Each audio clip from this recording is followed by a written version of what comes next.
Welcome to Designing an Optimized Voltage Divider Bias BJT Common Emitter Amplifier, Part 3. So if you've made it this far, congratulations, we're in the home stretch. In this section, we're going to talk about load lines and frequency response.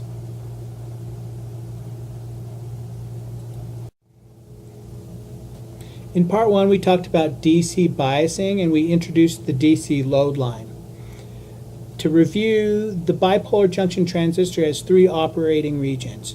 Saturation, where it's acting like a short; cutoff, where the transistor is acting like an open; and the active region, where the transistor is operating in between, it's between saturation and cutoff.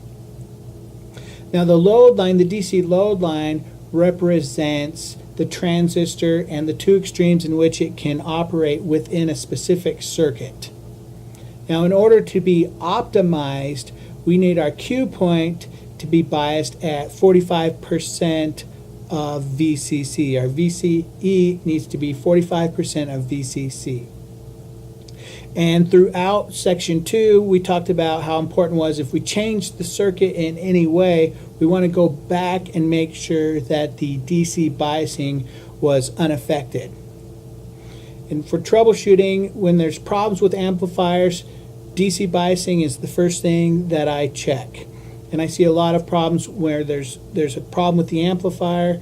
The solution is to go back and fix the biasing. Something's changed in the biasing.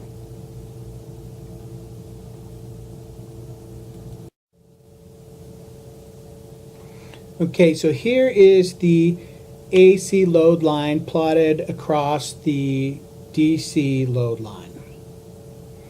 And with the AC load line, the whole point of the AC load line is to determine the V out max peak of this amplifier. So it's going to be the max peak voltage that we can get out of this amplifier without any distortion. And the way to do that, to determine the AC load line, there's two key points. There's IC AC sat and VCE AC cutoff that we need to find these out. And so these 2 points are from the perspective of AC in the circuit. So when that happens, we're going to treat capacitors like they're short and DC grounds like they're an AC or DC supply, the DC supply like it's an AC ground. So IC AC sat, this is what I always tell my students, it's a current plus a current. You've got that Q point right there that's got half your information, or part of the significant part of the information that you're going to use to calculate both IC AC sat and VCE AC cutoff. The next part is you're looking at that collector of that transistor and what AC sees. So for IC AC sat, you've got a current plus a current. So we're going to use our IC, which is the 4.5 milliamps, plus a voltage divided by a resistance is another current, and it's the AC current, because now you can see that that cap is shorted and we've got RC in parallel with RL. So for me, for my example, I've got an IC AC sat of 13.5 milliamps. The VCE AC cutoff is a voltage plus a voltage. So we've got our VCE point from the DC load line. Now we need that kind of AC voltage. So we've got an IC times a resistance. And it's that parallel resistance that's hanging right there off of the collector. So for my example, it came up with 6.75 volts. And now when you get those 2 points, you can plot that, draw a straight line. Now, it should pass exactly through the Q point. If it doesn't, then you've got a math problem somewhere. It should go right through the Q point.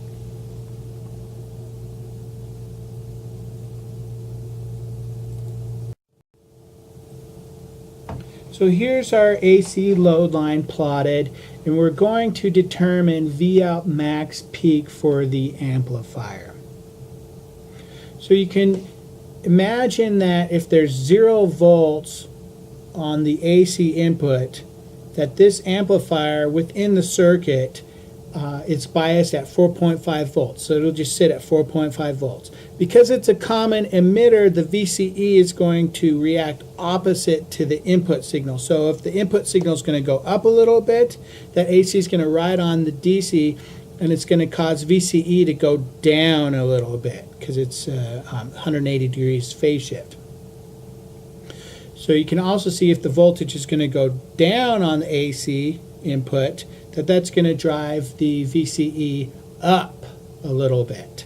And so we want to know at what point will it drive it into distortion.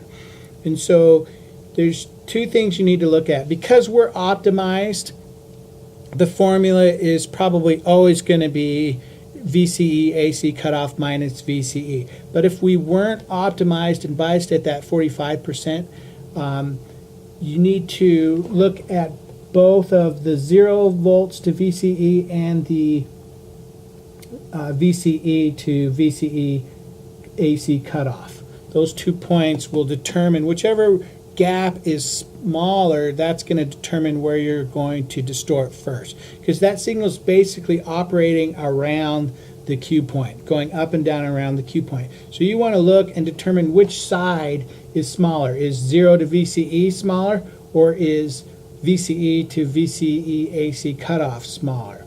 And in an optimized situation, it should be the latter, VCE AC cutoff minus VCE. So in this example, we take 6.75 volts minus VCE, and that gives us our V out max peak. That's the max swing that we can do without distorting on the output.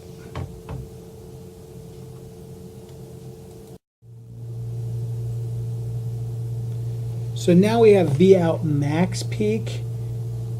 So next we need to determine V in max peak. So what's the maximum input voltage that I can put into this amplifier without distorting the output?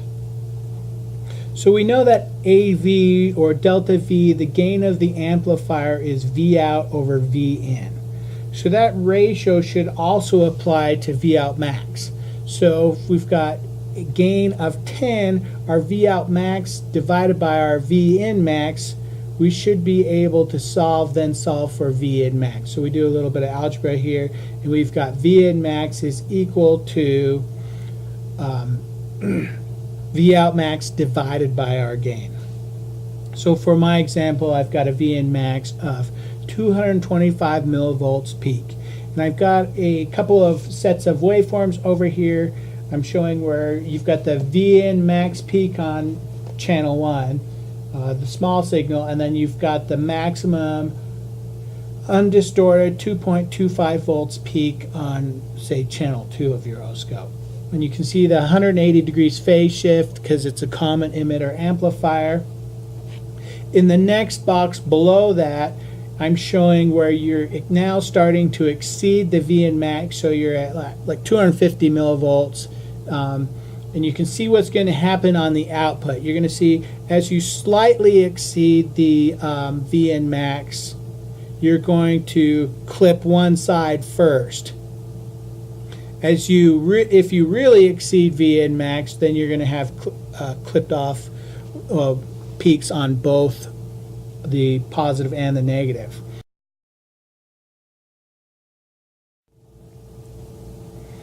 So now we're going to move on to frequency response, and specifically low cutoff. For frequency response, we're going to need to Thevenize for each capacitor. And one thing we need to consider or make sure we understand is when we Thevenize for one capacitor, we're going to treat all the other capacitors as though they're opens. So for C1, we need to consider all the current paths here. So we're going to go all the way to the emitter, and we're going to treat C3 like it's open, so that puts RE2 back in the circuit. So for our Thevenin C1, we've got RE2 plus RE1 plus R prime E brought across the beta barrier from a high current side to a low current side, so resistance is going to need to increase by a factor of beta plus 1. So that multiplied by beta plus 1. Now we've got that equivalent resistance hanging off the base. We're going to put that in parallel with R2 and in parallel with R1. Now that's one side of the capacitor. The other side would be in series with the RGen, and for my generator I've got a 50 ohm generator. So for my R Thevenin C1 I've got 2.463 K ohms. For C2 we've got RC in series with RL for R Thevenin C2. So for my example it's 2K. R Thevenin C3. So we're going to treat all capacitors like they're open. So C1 would be an open. That puts R1 in parallel with R2, brought across the beta barrier, going from a low current side to a high current side. So we're going to need to divide that by beta plus 1. That then is added, that equivalent resistance is then added in series with R prime E. So we're going to add that to R prime E, add that to RE1, and all that is in parallel with RE2. So for my example, I got an R Thevenin C3 of 53.387 ohms.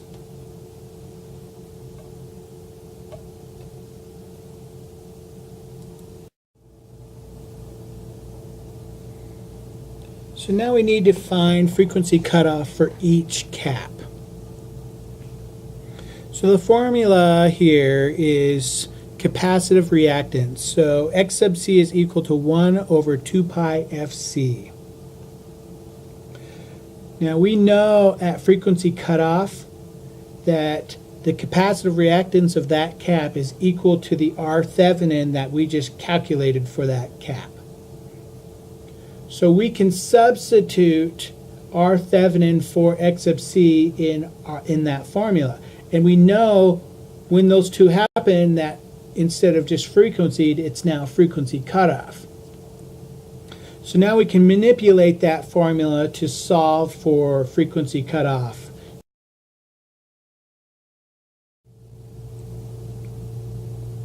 So now we can solve frequency cutoff for the capacitors using the R Thevenin that we previously calculated. And for me, I've got FC. You could designate this FCC1 if you wanted to. I just kept them as FC. FC1 is 4.596 hertz. FC2 7.958 hertz. And FC3 I got 298.115 hertz.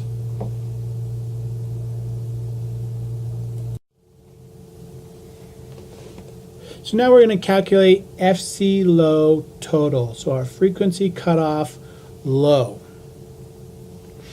And the way to do that is to take FC1 squared plus FC2 squared plus FC3 squared and then take the square root of all of that. For my example, I got 298.257 hertz. So if I had a lot of bass that I wanted to amplify, I've got a problem with my circuit. 298 hertz, you wouldn't get a lot of those low subtype frequencies out. We would want to go all the way down to like 20 hertz. So you can see which capacitor is affecting that the most, and that's the FC3 at 298.115 hertz. So in order to fix that, I need to increase the capacitance. So if I increase the capacitance, it'll decrease the frequency. So if I threw in like a 200 microfarad cap there, it would significantly bring that frequency down. Maybe 150 microfarad caps. I'd need to run the numbers. But somewhere around there would bring that back down to around 20 hertz if I really wanted that low frequency. If I didn't need the low frequency and I'm okay where I'm at, then great. Now I've got a Bode plot that I included here, which a Bode plot is frequency versus gain. And where we want to operate in our amplifier, we want to operate in that mid band, which is between FC low and FC high. Now at mid band, we've got our V out peak, and that's going to be our 0 dB point. At our cutoff frequencies, we're at 0.707 of that mid-band voltage peak.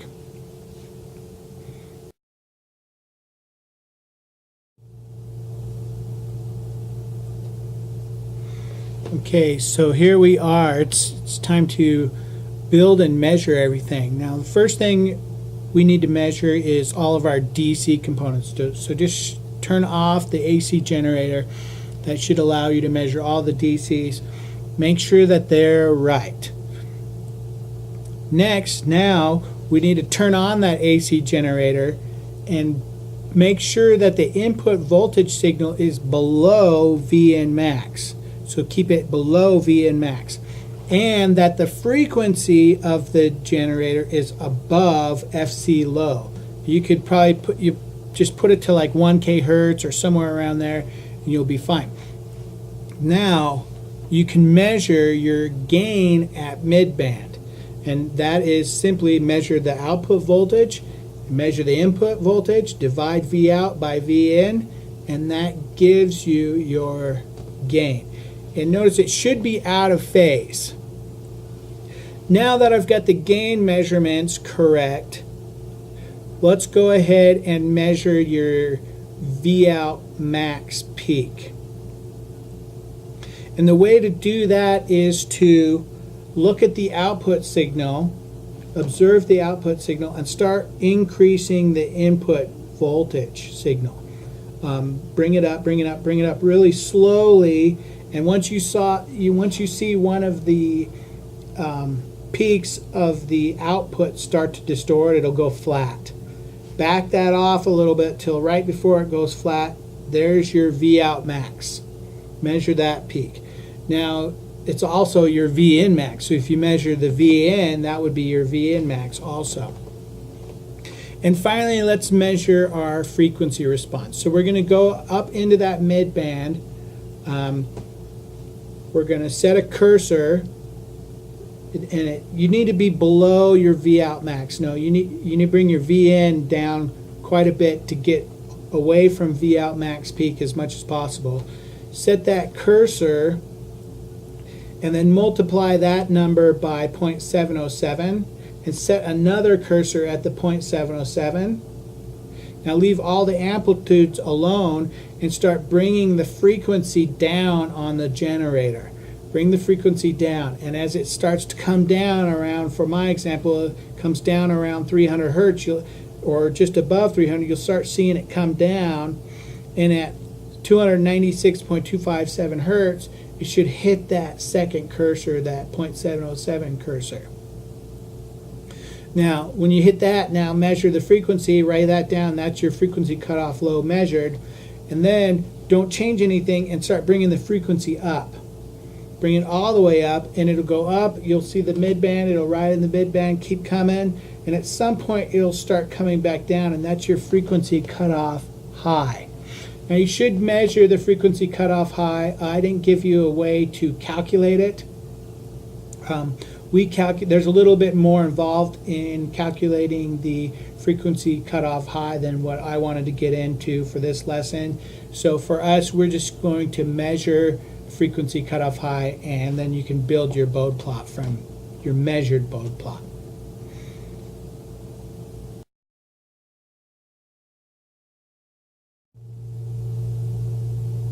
Okay, so in this lesson, we reviewed the DC load line from part 1. We introduced the AC load line. We used the AC load line to determine, and the DC load line to determine V out max. We used the gain formula then to determine VN max with V out max. And for frequency response, we used Thevenin's theorem to determine R Thevenin for each cap.